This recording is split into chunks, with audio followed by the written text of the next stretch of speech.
Recording is on. Não tem como. Eu pedi para diminuírem esse som, mas não teve jeito. Mas vamos lá, estamos. Né, Micael? Recording is on. Todo mundo está sabendo, então, né? Agora não tem como dizer que não, né? Só se você proibir qualquer tipo de áudio, né? Vamos lá.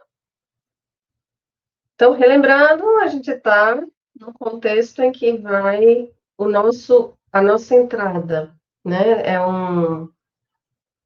É um banco de dados, é um tipo de problema para se resolver em um banco de dados, e a nossa saída é um ajuste de modelo que vai tentar responder aquele nosso problema, tá? Inicialmente pensado e estabelecido. Algumas pessoas me pediram sugestões de temas, não é assim? E aí eu coloquei algumas no cigarro. Eu estava fazendo muito detalhado, do tipo, qual pergunta, qual o problema, mas eu prestei atenção que eu estava respondendo os exercícios para vocês. Então, eu acabei colocando só o tema maior, alguns locais em que são possíveis de se adquirir dados a respeito daquele tema e algumas perguntas que são de interesse. Eu vou compartilhar aqui minha tela. Ah, está.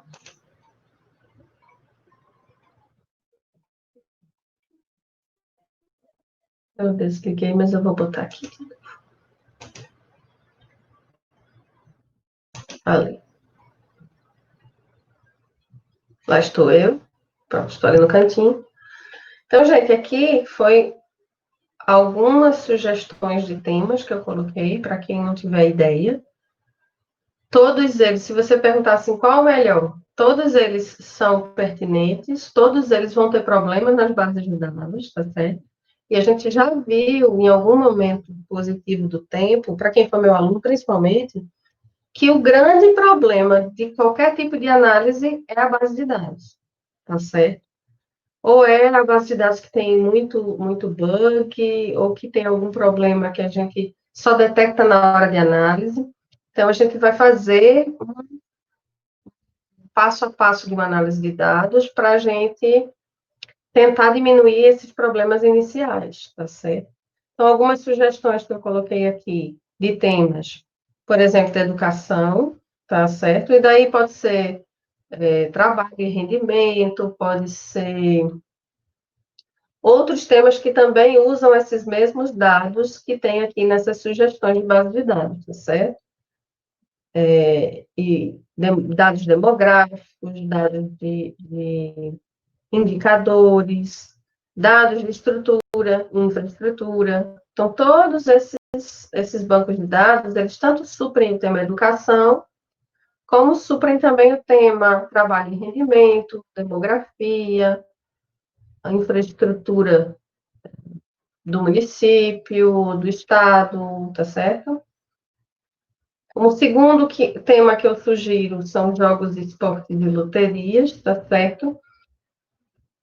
Jogos, esportes e loterias, esses dois primeiros sites aqui, ó, tanto Gildo, as bases do SAEB, sim, pode ser também. Mas lá no site do INEP não tem só a base de dados do SAEB, tá certo? Tem do Censo Escolar, tem da Prova Brasil, tem de uma série de pesquisas que é só baixar lá, depende do interesse da pessoa, tá certo? Tem do Provão também, enfim, tem várias bases de dados lá no portal do INEP que servem para o tema educação, tá bom?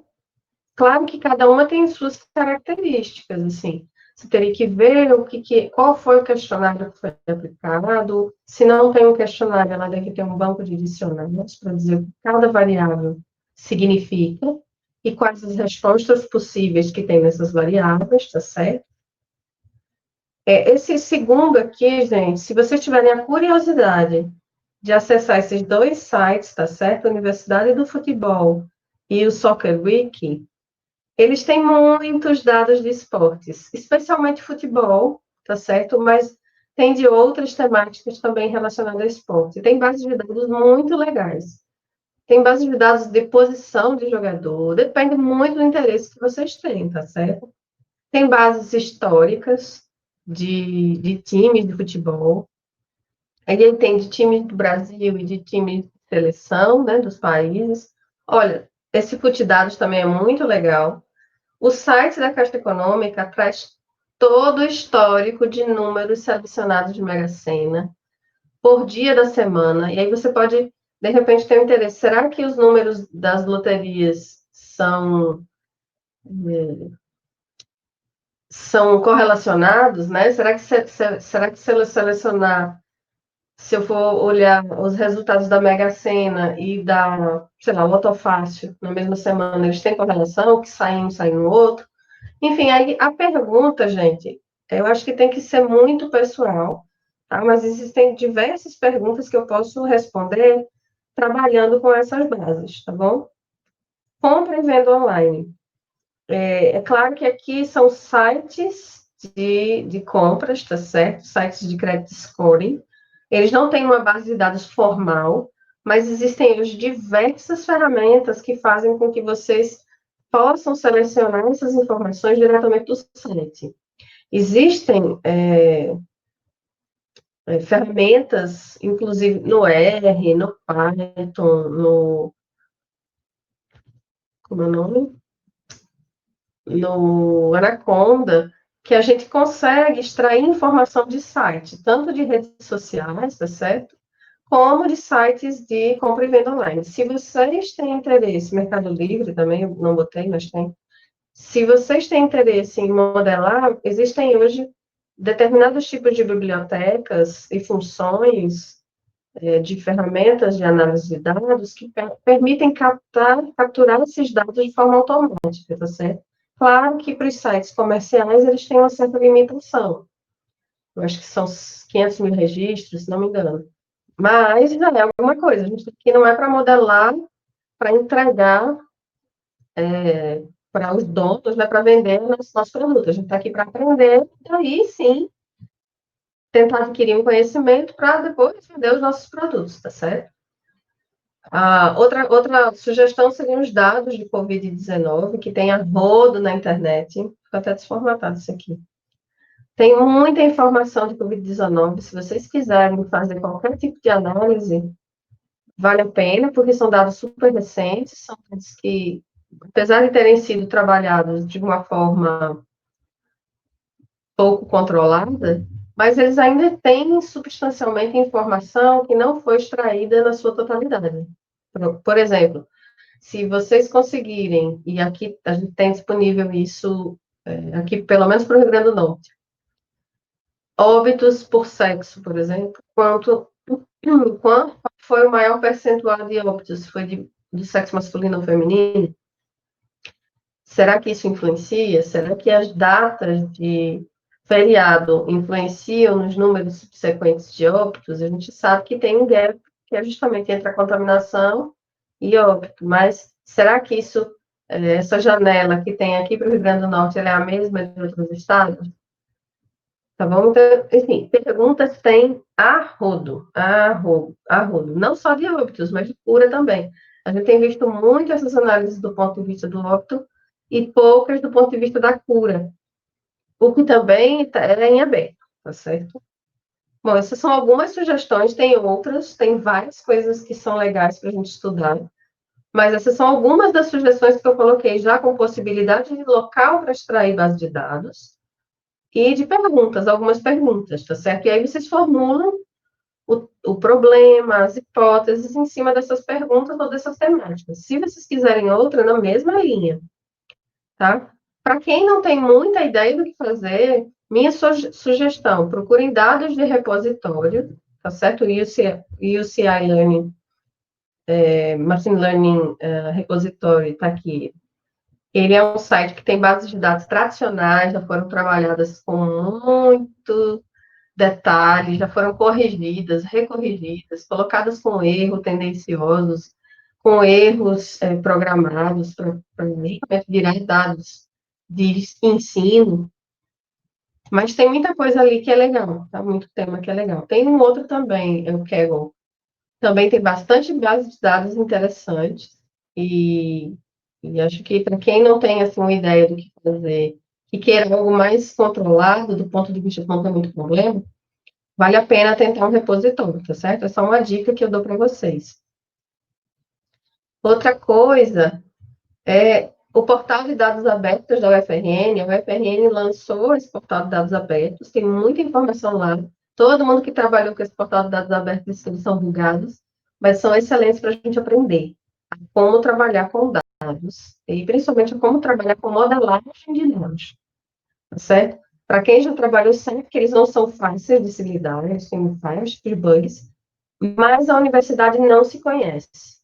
Então, eu vi que tem novos dados alimentados da área administrativa, de compras, contratos, da biblioteca, tem várias informações da biblioteca, e que foram pouco ou quase nada exploradas ainda, tá certo? Então, assim, para quem quiser ter um pouquinho de noites sem dormir para trabalhar com base de dados, mas trazer uma contribuição para a universidade, o portal de dados abertos da UFRN é um bom negócio, tá bom? Bom, então, com relação a dados, foi isso, tá certo? De temas, aliás, foi isso aqui. E o tema de hoje seria teste de hipótese. Nos dois últimos encontros síncronos, nós falamos sobre intervalo de confiança. E para falar sobre intervalo de confiança, a gente teve que construir um conceito que foi de margem de erro. A ideia da gente construir esses conceitos é para que a gente consiga generalizar as informações que a gente obtém de uma amostra e para que a gente consiga comparar essas informações. Para comparar informações, sejam elas quais forem, de uma população com outra, ou de uma variável com outra, eu preciso construir um conceito que é chamado de teste de hipótese. Esse link que está aqui sugerido para leitura, eu não tenho muita certeza se foi esse, mas enfim, é da Universidade de Santa Catarina, tá certo? Que eles têm aqui um guia sobre algumas temáticas, e no caso de testes de hipóteses, eles estão muito, muito, muito organizados, bem descritivos e pouco analíticos, ou seja, para a gente que não vai se debruçar sobre as fórmulas, para a gente que não vai sair demonstrando essas coisas do ponto de vista matemático, vale a pena essa leitura, tá certo? Ele, em algum momento, ele traz, tá certo, uma formulação aqui, ó, mais para baixo, mas é para explicar de onde vêm os testes, tá certo? Porque, basicamente, ó, pronto, isso aqui é uma formulação, mas é para explicar qual é a forma matemática do teste.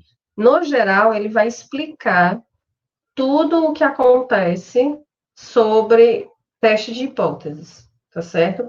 O que eu vou fazer hoje, então eu recomendo fortemente para vocês lerem esse texto, mas o que eu vou fazer hoje é explicar esse texto, tá bom? Olha, até aqui tudo bem? Sim? Olá, Everton. Tudo certo? Olha só, gente. Vamos supor. Deixa eu ver se eu consigo desenhar hoje melhor que ontem, porque ontem eu estava com algum tipo de. Acho que eu estava com fome ontem. Aí ontem eu não consegui desenhar reta. Na aula de probabilidade. Os meninos ficaram zoando comigo, eu vi. Aliás, deixa eu fazer uma enquete aqui com vocês rapidinho, enquanto eu desenho isso do ponto de vista rápido. Vocês conseguem acompanhar esse formato, pessoas? Esse formato que eu digo é, eu coloco o tema, coloco um vídeo, coloco uma sugestão de leitura com algum tipo de atividade vinculada ou não, atividade de frequência. Vocês têm conseguido seguir esse padrão? Tá complicado? Vocês querem um vídeo comigo explicando todas essas matérias? Ou pode ser um vídeo já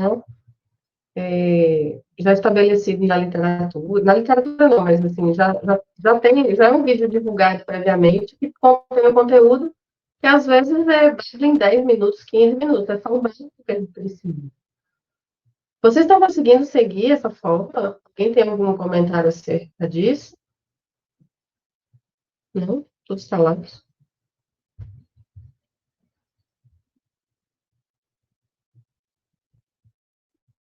Cláudia, está tudo certo? Ok.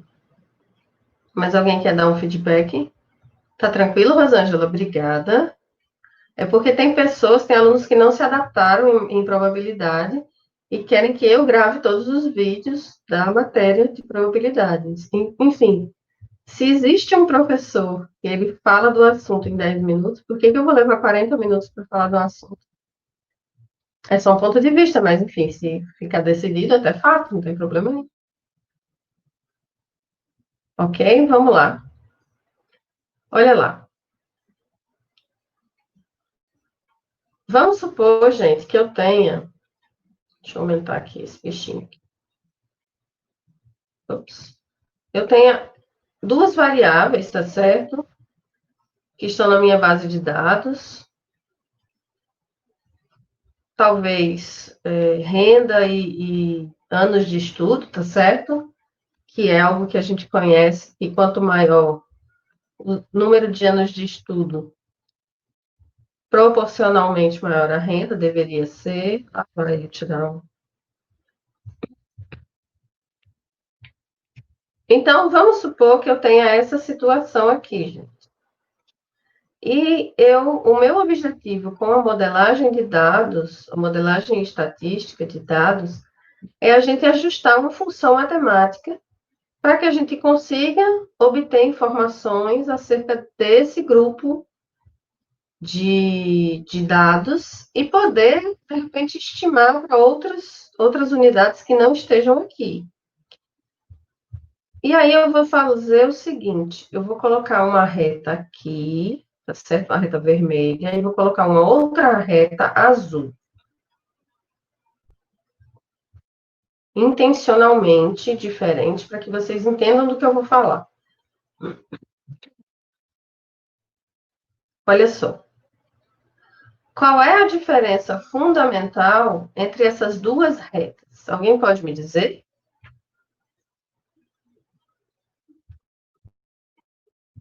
Ai, estou tensa. Ou vocês são tímidos mesmo? Olha, então eu vou falar. Olha só. O ângulo, até certo ponto, Everton, pode ser o ângulo. Mas tem uma informação, eu vou botar aqui que esse é x, tá certo? E esse daqui é o meu y ou o f de x, tá certo? Y igual a f de x. A ideia na modelagem é sempre a gente prever uma coisa a partir de outra, certo? Deixa eu tirar isso daqui, ficou tão feio, né? Vou botar ele aqui. A ideia é que a gente consiga prever, por exemplo, quanto a gente recebe de uma ação comparado com o valor que a gente aplica, ou quanto é o valor do salário em função dos anos de estudo.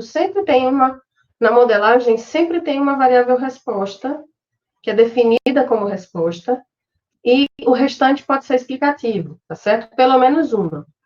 Então, o meu y, ele é uma função matemática a partir de x. Então, é uma função linear. A gente vai começar a ver funções lineares. A, x, mais b, mais um erro. Tá? Isso é uma função linear, certo? Veja, eu estou dizendo que y vai ser algum fator que define a contribuição de x para o valor de y, tá certo? Isso aqui é o peso de x para explicar y, mais uma constante que não depende de x, tá certo? Não depende de x. E um erro. Esse erro vai ter uma distribuição normal. Tá? A princípio, vai ter uma distribuição normal, como é de zero, variância por sigma 2 constante conhecida. Esse modelinho aqui, gente, eu vou fazer com toda a calma do mundo. Esse modelinho aqui, ele é esta reta vermelha. Por que que ele é esta reta vermelha? Porque eu estou dizendo que eu vou começar por um valor que é diferente de zero. Existe uma média que não depende de x, tá certo? Então, ele vai começar a partir desse ponto aqui, ó. E que quando x for zero, o valor de y vai ser b. Ficou claro isso, gente? Olha, função matemática é o que a gente vê no segundo grau, é igual gráfico. Estavam reclamando porque a gente estava botando gráfico, como é que é? Aula de gráfico e tabela com vídeo do Enem. Lógico, gente, gráfico e tabela a gente vê desde criancinha, tá certo? Então, nesse caso aqui, ó, nesse caso dessa reta azul, o valor de B é zero. Quando x for zero, y vai ser zero. Ficou claro isso, gente? Então, essa reta aqui, ó, essa reta azul, deixa eu botar ela para cá. Y vai ser igual a AX. Vocês concordam com isso? Micael diz que a reta azul se ajusta mais aos dados. Eu também acho, tá, Micael? Mas só que agora a gente ainda nem está falando do que é que se ajusta melhor. A gente está falando da diferença entre esses dois modelos. Tá certo? Que esse modelo aqui dessa reta azul, ele não tem esse componente independente, que é esse independente de x, tá certo? Esse componente que é um componente, é como se fosse uma média geral que não depende da minha variável x, tá certo? Significa dizer, na prática, gente, que, por exemplo, digamos que aqui seja anos de estudo, e aqui seja renda, tá certo? Eu vou dar esses dois exemplos. Renda. Com esse modelo aqui, olha o que acontece. Eu estou dizendo que se uma pessoa tem 0 anos de estudo, ela vai ter 0 renda. Ficou claro? Nesse modelo aqui, eu digo que se os anos de estudos forem 0, o indivíduo, está sujeito a receber um valor B que não depende dos anos de estudo. É como se fosse um salário mínimo, ou 2, enfim, X. Tá certo? X não, B. Tá certo? Ficou claro isso, gente? Eu vou começar o teste de hipótese a partir dessa ideia, tá certo? Muito bem. Partindo desse. Obrigada, gente. Ficou claro, Cláudia, ficou, junto, ficou beleza. Partindo dessa ideia, eu posso dizer o seguinte, nessa situação. Imagine vocês que o valor de B é diferente de zero. O que é que isso significa para mim na prática? Significa que a pessoa que tenha 0 anos de estudo, ela não vai ter 0 de renda, ela vai ter necessariamente um valor B que depende de outros fatores. Fator de mercado. Ela pode até não ter, ela pode não saber assinar o nome, mas ela está lá com o dedão para receber o salário dela no fim do mês, e o salário dela provavelmente vai ser B, ok? Então, gente, isso daqui é uma hipótese, tá certo? Isso aqui não é hipótese, isso aqui é uma possibilidade. Eu vou escrever essa hipótese. Será que B é igual a zero? Se x igual a zero. Será que B... É porque eu estou de lado, tá? Está ficando meio torto. Vou voltar. Mudar a cor aqui. Será que se x igual a zero, B é igual a zero? E aí, gente, para a gente construir um teste estatístico de hipóteses, eu preciso da seguinte pergunta. Eu chamo de uma hipótese nula, tá certo? Sempre é uma hipótese nula e uma hipótese dita alternativa na construção de teste de hipóteses.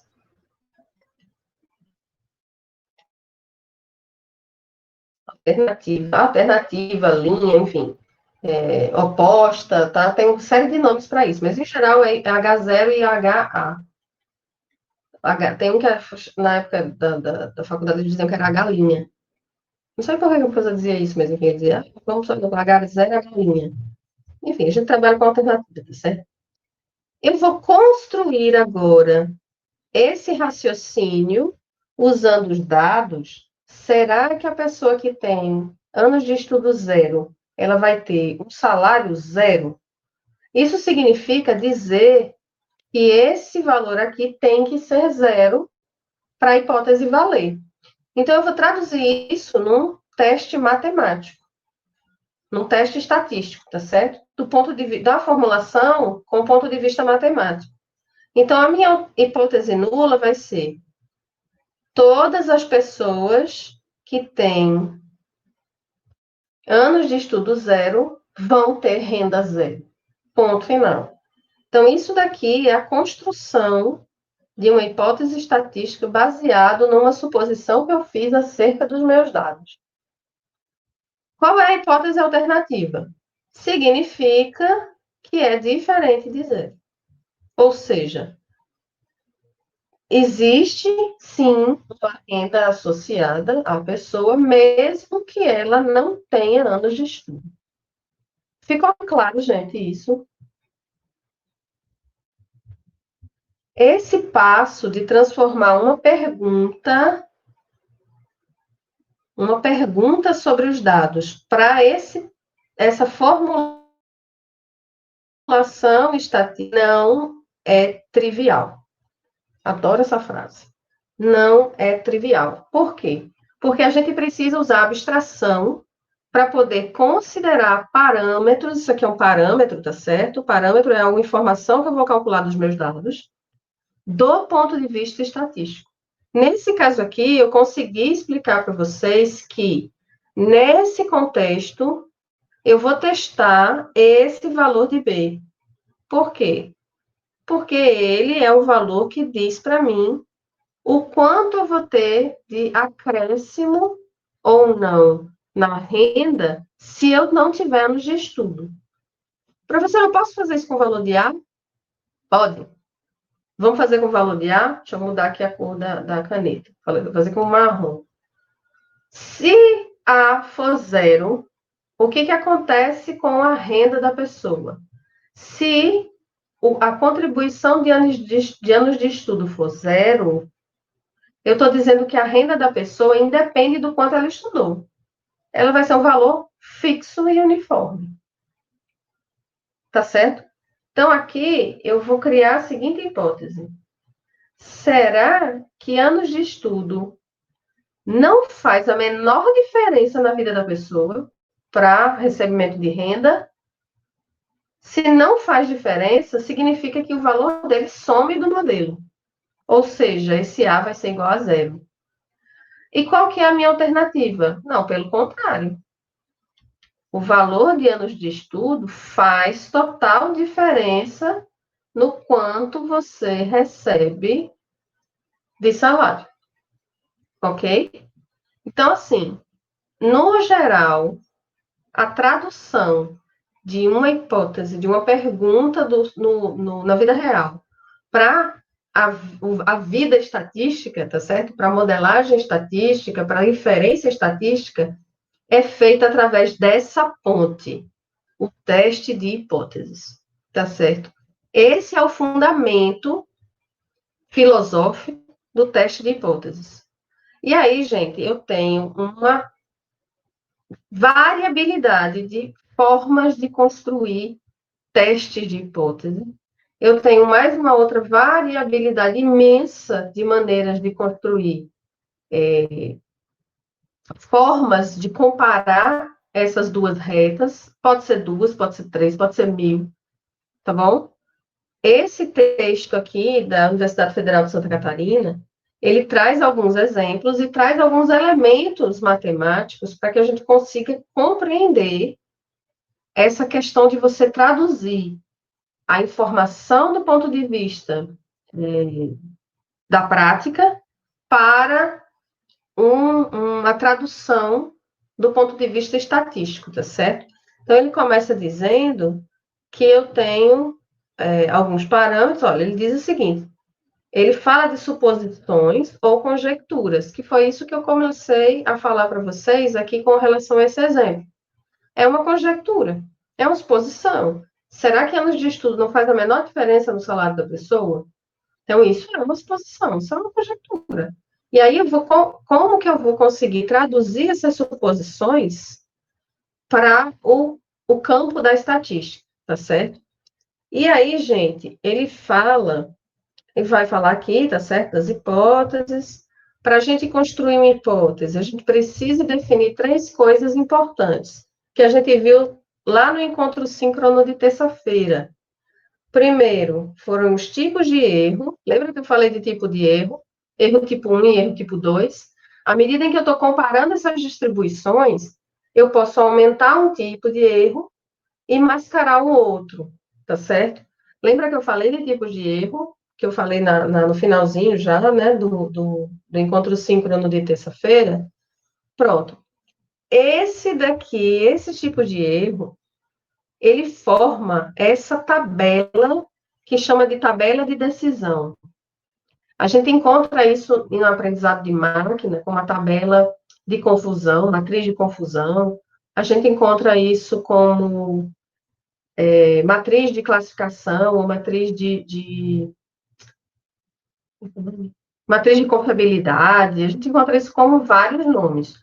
Mas é tudo fruto do mesmo conteúdo, tá certo? Então, nesse caso aqui, ó, eu vou testar as hipóteses. E o que que acontece se essa hipótese é verdadeira, mas eu rejeito essa hipótese?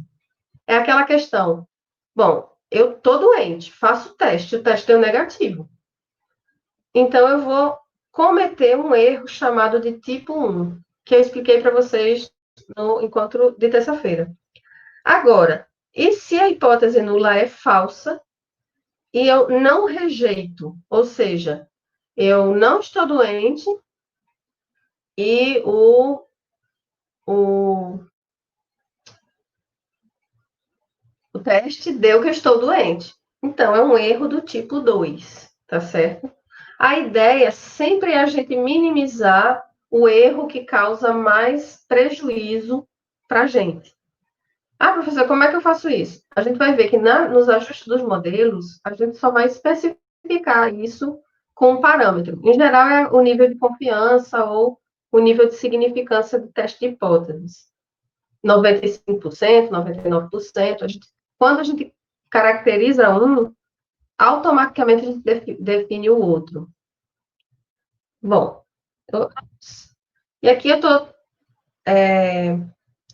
ele separa, tá certo? A probabilidade de cometer um erro na tomada de decisão, a gente vai ver isso depois. E aqui está aquela figura que eu desenhei para vocês. Lembra que eu desenhei essa figurinha para vocês? À medida que eu vou afastando essas distribuições uma da outra, tá? Eu trago essa para cá, eu trago essa para lá. Essas áreas de interseção, elas vão diminuindo.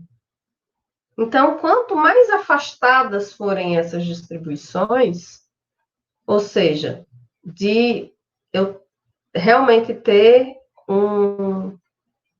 De realmente eu considerar os anos de estudo no modelo, ou de eu não considerar os anos de estudo no modelo, quanto mais eu afasto essas distribuições, mais fácil fica tomar decisão. Agora, quanto mais juntas elas estão, fica mais difícil eu definir esse limiar aqui, ó, do quanto eu vou diminuir um erro para compensar essa área de interseção das distribuições. Então, foi isso que eu tentei explicar, né, no encontro da síncrono passado. E isso é a base para que a gente, para que a gente construa a estatística do teste.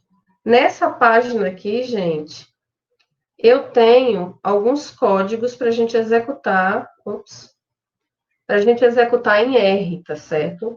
O que que eu vou fazer para vocês? Na verdade, eu fiz e não liberei. Pegar esses códigos e criar um script para que vocês executem de forma automática, sem precisar ficar copiando e colando, tá bom? Mas o que que ele vai fazer? Ele vai fazer a resolução de um problema, tá certo?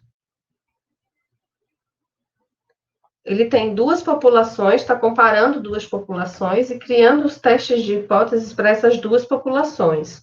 São essas populações aqui, ó. Deixa eu ver se elas estão aqui em cima. Na verdade, passou, está aqui embaixo mesmo. Ups.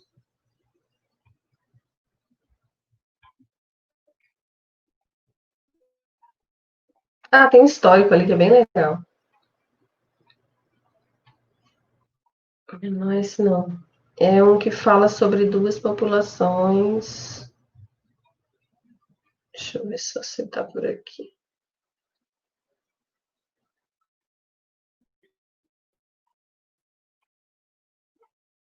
É esse aqui mesmo. A ideia é comparar dois treinamentos de dois atletas diferentes. Eles têm a mesma faixa etária, performance similar, e a hipótese é de que a performance do atleta ela pode ser atribuída pelo tipo de treinamento. Então, essa é uma hipótese que, em geral, a pessoa chega e diz: eu sei como treinar aquele rapaz, eu sei que a metodologia que eu vou aplicar vai fazer com que ele tenha melhor desempenho. E muita gente faz isso por feeling, né? Mas existem testes específicos para isso e a construção de teste é o que a gente é interessante da gente observar.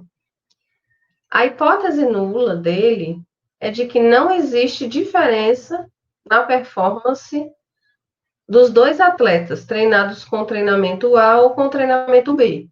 Se não existe diferença, gente, vamos supor que eles sejam corredores. Se não existe diferença entre esses tipos de treinamento, eles vão correr na mesma velocidade, eles vão chegar no mesmo tempo. Eles vão ter o mesmo desempenho, e aí seja ele qual for o desempenho. Seja o tempo até cruzar a linha de chegada, seja o esforço que ele vai fazer de, de largada, seja a velocidade com que ele corre, enfim, vai ser igual. Ou seja, a média de um é igual à média do outro. Tá certo? Lembra que eu falei sobre as médias, sobre comparar populações? Pronto, a gente faz isso com o teste de hipótese. Aí, qual vai ser a alternativa? Tá vendo ele aqui usa H1, mas pode ser HA, H', HO. De que a performance média dos atletas treinados com o método A é inferior ao de B. Por que ele está fazendo a construção usando uma desigualdade? Porque ele porque ele supõe que um método é melhor do que o outro. E quando é que um método é melhor do que o outro? Quando a performance é maior. Não é assim? Quando ele corre mais rápido, quando ele desenvolve a largada mais rápido, quando ele tem uma velocidade mais alta. Então, ele está dizendo que um treinamento é inferior ao outro. Eu posso criar hipóteses alternativas assim, supondo que um é melhor, ou eu posso criar hipóteses alternativas assim, supondo que existe diferença. Eu não sei qual é, ou é melhor ou é pior, mas existe diferença, tá certo? Então a gente tem alguns tipos de hipóteses que faz diferença na hora da gente considerar. Eu tenho a hipótese nula de que as médias são. As médias são iguais, media é igual. Estou falando média, mas pode ter proporção, pode ser desvio, pode ser variância, pode ser o que vocês quiserem. E a alternativa é de que elas são diferentes, tá certo? Então, esse daqui é um. Posso ter também o fato de um ser melhor do ponto de vista que A é menor do que B, ou A é maior do que B.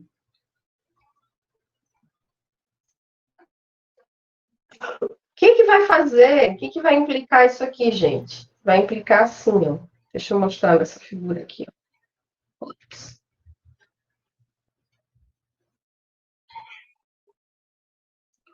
Significa que a hora que eu for avaliar, nesse caso aqui, de ser diferente, eu vou ter que pegar os dois lados da distribuição, porque ela pode ser diferente para mais ou para menos, não é assim? Exatamente. Já para esses casos aqui, ó, o que pode acontecer? Se A, aqui é A e aqui é B. Se A é maior do que B, então eu vou olhar sempre só um lado. Ou se B é maior do que A, eu vou olhar só um lado dessa distribuição. Sempre no contexto da interseção, tá certo?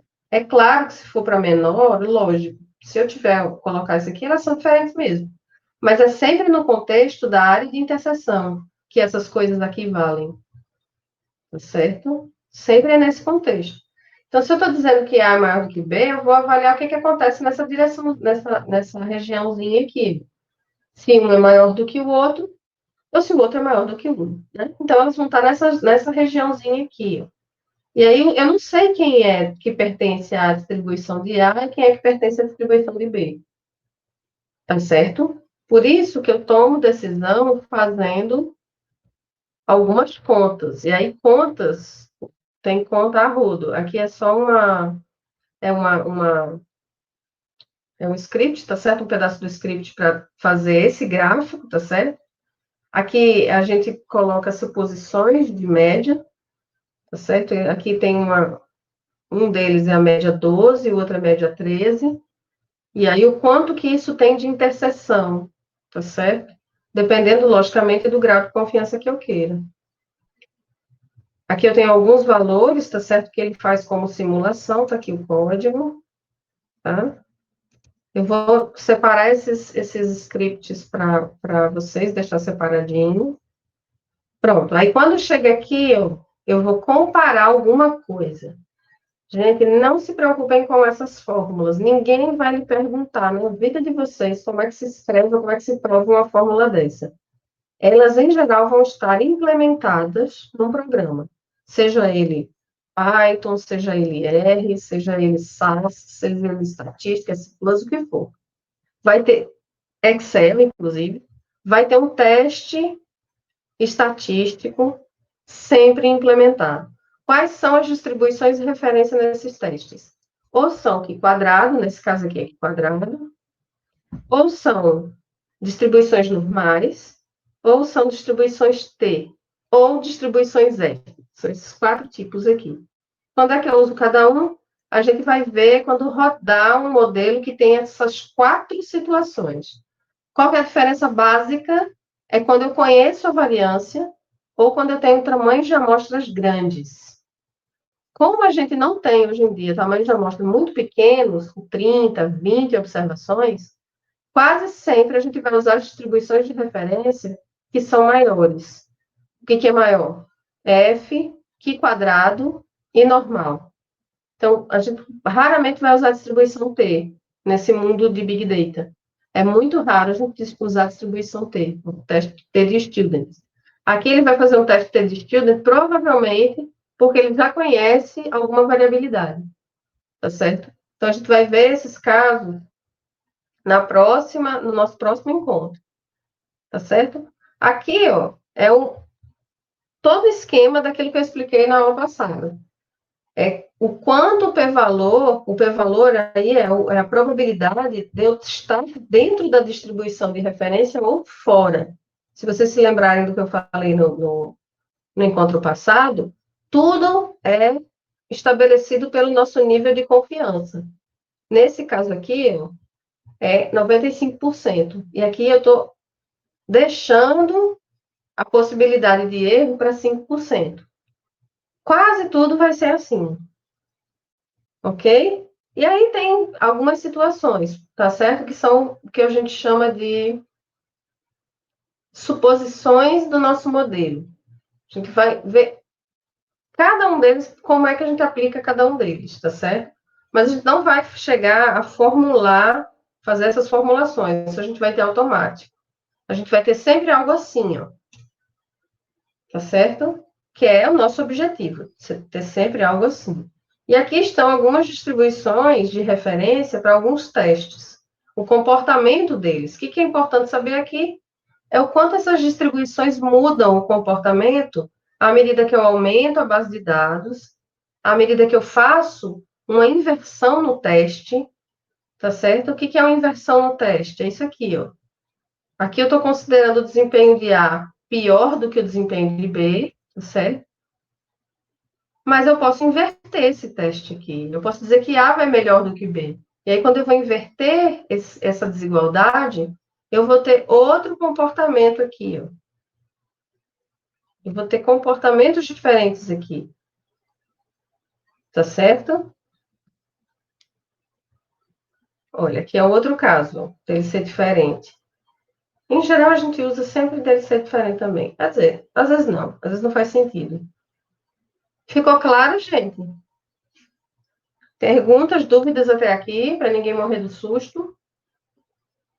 Nem eu.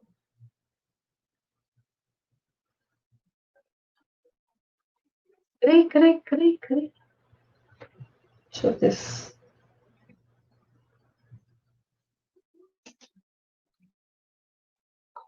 Ficou claro, meu povo? Ou vocês estão no Netflix? Ficou claro, Rosângela? Obrigada. Vocês entenderam qual é a lógica? Ficou, Leonardo? Beleza. Micael, João Paulo, Gildo? Beleza. Olha, se vocês. Beleza, Weta? Se vocês perguntarem para qualquer estatístico o que é um teste de hipótese, ele vai começar a falar da verossimilhança para vocês. E aí ele vai falar da verossimilhança, depois ele vai falar das distribuições, F, quadrado, enfim. Mas pergunta para ele o que é que na prática significa um teste de hipótese. Se ele disser, porque para saber se um parâmetro funciona, para saber se um parâmetro é válido, insista na pergunta. Sim, mas ele serve para quê na prática? O que na prática, gente, é para saber. Eu vou compartilhar de novo aqui. Na prática, é para saber isso aqui, ó. Tá certo? Essa variável aqui, ó, ela influencia a resposta, sim ou não? Então, como é que eu vou saber se isso influencia ou não a resposta? Eu vou criar um teste estatístico. Aí eu vou lá entrar com os meus dados no software, eu vou executar um modelo e vai dar para mim uma resposta. Essa resposta vai ser aquela probabilidade, o p-valor. Pronto, eu vou ter que interpretar isso. Faz sentido ou não faz sentido? E o fazer sentido é justamente isso aqui, ó. É o quanto uma está sobreposta à distribuição do outro, tá certo? Então, vocês, ó, tá aqui. É essa sobreposição que a gente vai acabar estudando com esse p-valor. Então, se vocês juntarem aquele conteúdo do encontro síncrono de terça-feira com esse de hoje, a gente já consegue modelar uma ruma de dado, tá certo? Dado que eu digo de informação, de banco de dados, tá certo? Então, eu sugiro que vocês deem uma olhada nesse texto. O que ele diz é exatamente isso que eu estou falando. Quais são as coisas que são importantes? O erro tipo 1 e o erro tipo 2, que é o que a gente vai precisar compreender. Tem situações, gente, que o erro tipo 1 e o erro tipo 2 não tem tanto problema. Você pode aumentar um, aumentar o outro, que não faz a menor diferença. Por exemplo, você está trabalhando com dados de compra. E aí você quer saber se mulher compra mais camisa e homem compra mais calça. Então, assim, se você errar e uma mulher, ao invés de comprar camisa, comprar uma calça, o prejuízo não vai ser o da sua empresa, você vai vender do mesmo jeito. Então, a quantificação desses erros pode servir, de repente, para o marketing, porque ao invés dela fazer uma campanha para a mulher comprar só camisas, vai fazer uma campanha para comprar camisas e calças. Mas é um erro que não é um erro tão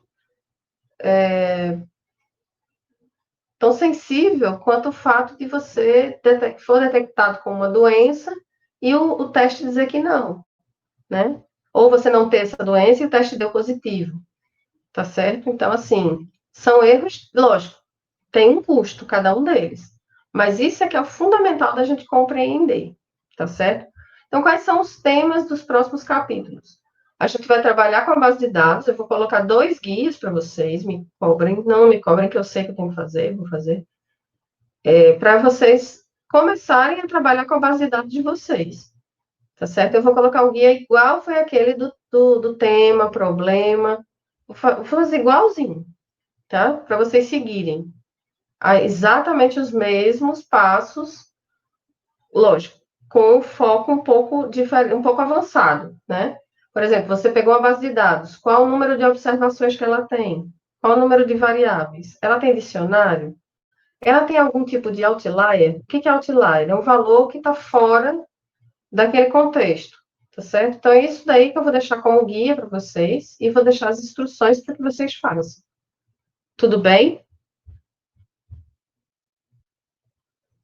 Sim?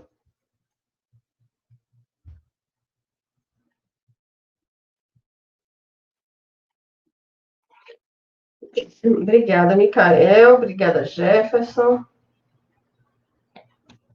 Obrigada, Rosângela. Obrigada, Gildo. Perfeito, Clauber. Beleza. Ok? Se vocês não tiverem dúvidas, eu vou pedir para encerrar aqui para alimentar o cigarro para vocês. Se vocês tiverem alguma dúvida, a gente fica papeando, fica conversando até o final. Sem dúvidas?